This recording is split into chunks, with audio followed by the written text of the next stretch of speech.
સંસદનું ચોમાસું સત્ર અત્યારે ચર્ચાનો વિષય છે, કારણ કે બધા લોકોની તે વિષય પર નજર છે કે ત્યાં કયા મુદ્દાઓને ઉપાડવામાં આવે છે, કયા મુદ્દાઓ પર ચર્ચા કરવામાં આવે છે. આપની સાથે હું આકાંક્ષા, તમે જોઈ રહ્યા છો રાજકોટ. સંસદમાં ચોમાસું સત્રનો ચોથો દિવસ. ગુરુવારે સંસદ ભવનની બહાર એનડીએ અને વિપક્ષ સામસામે આવી ગયા હતા. કોંગ્રેસ અધ્યક્ષ મલ્લિકાર્જુન ખડગે, કોંગ્રેસ સાંસદ રાહુલ ગાંધી, પ્રિયંકા ગાંધી વાડ્રા, સમાજવાદી પાર્ટી પ્રમુખ અખિલેશ યાદવ સહિત વિપક્ષી સાંસદોએ સરકાર વિરુદ્ધ સૂત્રોચ્ચાર કર્યા હતા. વિપક્ષની સામે એનડીએના સાંસદોએ પણ વિરોધ પ્રદર્શન માટે તેઓ ઉતરી ગયા હતા અને આમને સામને જેવી પરિસ્થિતિ ઊભી થઈ ગઈ હતી.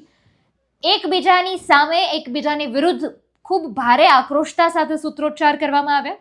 એનડીએ સાંસદો 21 જુલાઈએ પીએમ આવાસની બહાર રાહુલના ધરણાનો વિરોધ કરી રહ્યા છે. તે લોકોએ રાહુલ ગાંધી દ્વારા, કોંગ્રેસ દ્વારા જે વિરોધ પ્રદર્શન કરવામાં આવ્યો તેનો વિરોધ કર્યો. તો તેની સામે અત્યારે સરકાર વિરુદ્ધ રાહુલ ગાંધી છે, મલ્લિકાર્જુન ખડગે છે, બધા દ્વારા સૂત્રોચ્ચાર કરવામાં આવ્યા. જ્યારે ઇન્ડિયા બ્લોક નીટ પેપર લીકને લઈને શિક્ષણ મંત્રી ધર્મેન્દ્ર પ્રધાનના રાજીનામાની માંગ કરવામાં આવી.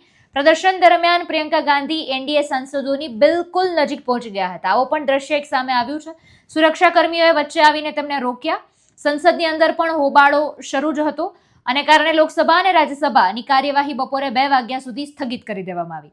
2 વાગ્યે લોકસભામાં કાર્યવાહી શરૂ થઈ ત્યારે પણ ભારે હોબાળો થઈ ગયો. આના પર ગૃહની કાર્યવાહી આવતીકાલ માટે સ્થગિત કરી દેવામાં આવી.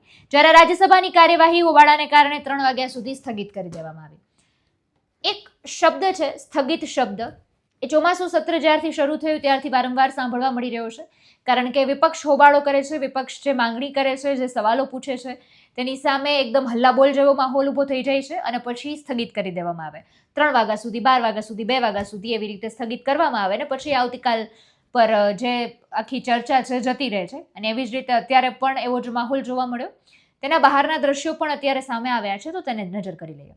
देख रहे हैं ये पक्ष की तख्तियां है, एनडीए सांसदों की तख्तियां है और दूसरी तरफ आप देखिए तो विपक्ष जो है वो कल वाली तख्तियों के साथ यहाँ मौजूद है. એટલે આ રીતે અત્યારે ચોમાસું સત્ર ચાલી રહ્યું છે. અગત્યના મુદ્દાઓ પર કેવી રીતે અને ક્યારે ચર્ચા થશે જોવાનું રહ્યું. સમગ્ર મુદ્દાને તમે કઈ રીતે જોવો છો કમેન્ટમાં જણાવજો.